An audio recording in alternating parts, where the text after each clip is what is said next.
रामानुज जी के बारे में पढ़ेंगे। रामानुजाचार्य विशिष्टाद्वैत वेदांत के प्रवर्तक थे। वह ऐसे वैष्णव संत थे जिनका भक्ति परंपरा पर बहुत गहरा प्रभाव रहा है। भक्ति माने जैसे अहंकार है, उसका प्रेम सत्य से हो गया है, यही भक्ति है। तो रामानुजाचार्य दर्शन का आधार वेदांत के अलावा 7वीं से 10वीं शताब्दी के रहस्यवादी एवं भक्ति मार्गी आलावार संतों के भक्ति दर्शन तथा दक्षिण के पंचरात्र परंपरा थी। रामानुजाचार्य की स्मृति में 5 फरवरी 2022 जो वसंत पंचमी को हैदराबाद में समता की प्रतिमा का अनावरण किया गया, जो 216 फुट ऊंची है। देखो 216 फुट ऊंची है।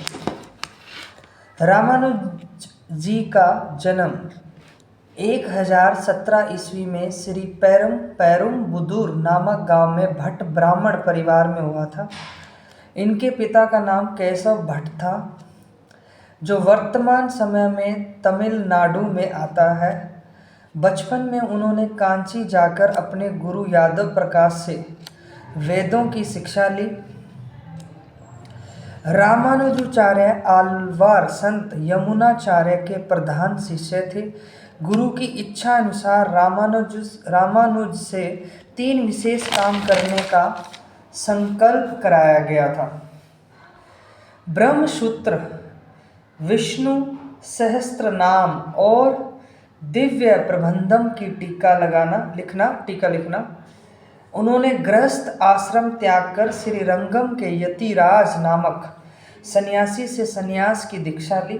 मैसूर के श्रीरंगम से चलकर रामानुज शालिग्राम नामक स्थान पर रहने लगे। रामानुज ने उस क्षेत्र में 12 वर्ष तक वैष्णव धर्म का प्रचार किया।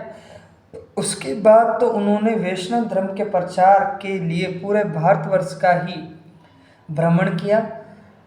1137 ईस्वी सन में 120 वर्ष की आयु पूर्ण कर वे ब्रह्मलीन हुए।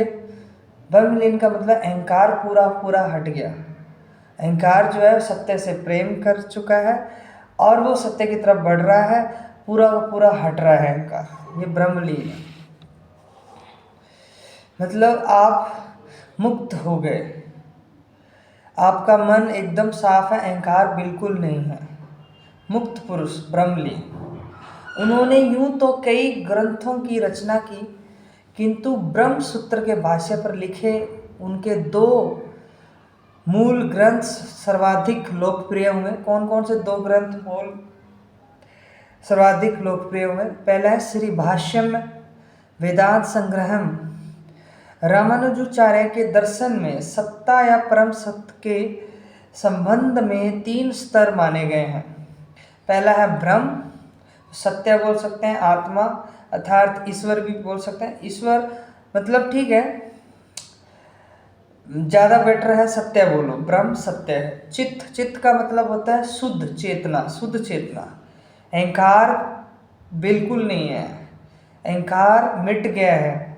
किससे प्रेम करके? सत्य से प्रेम करके। और आत्म तत्व और अचित अर्थात अचित मतलब जड़ चेतन प्रकृति, ये अचित है, जो भी ज्ञान रहित है, मतलब ऐसी चेतना जो ज्ञान रहित है, उसको अचित बोलते हैं। चित्त माने जो ज्ञान ले रहा है कंटिन्यूसली, और अहंकार जो है उसका टूट रहा है। ये लगातार चलना ही मुक्ति है, सत्य है, शुद्ध चेतना है। जैसे शरीर व एवं आत्मा पृथक नहीं है तथा आत्म के उद्देश्य की पूर्ति के लिए शरीर कार्य करता है, उसी प्रकार ब्रह्म या ईश्वर से पृथक चित्त एवं अचित तत्व का कोई अस्तित्व नहीं है। वे ब्रह्म या ईश्वर का शरीर है तथा ब्रह्म या ईश्वर उनकी आत्मा सदस्य है, इन्होंने बोला है। ठीक है, तो शरीर और आत्मा में क्या फ़र्क है? शरीर मिट्टी है, बॉडी मिट्टी से मिलकर बना है, ठीक है। आत्मा माने क्या है? आत्मा के बारे में हम कुछ बता नहीं सकते, उसके बारे में हम कुछ बोल नहीं सकते, यही आत्मा है, बस मौन आत्मा है। अब अपन ये जो है इन्होंने बहुत अच्छे से शिक्षा पहुंचाई और इन्होंने 2 ग्रंथ इन्होंने बताए थे, श्री भाष्यम वेदांत संग्रह, जिसमें 3 स्तर माने गए हैं, ये ब्रह्म, चित्त, अचित्त। अचित्त और चित्त में मैंने आपको डिफरेंस बता दिया। ठीक है।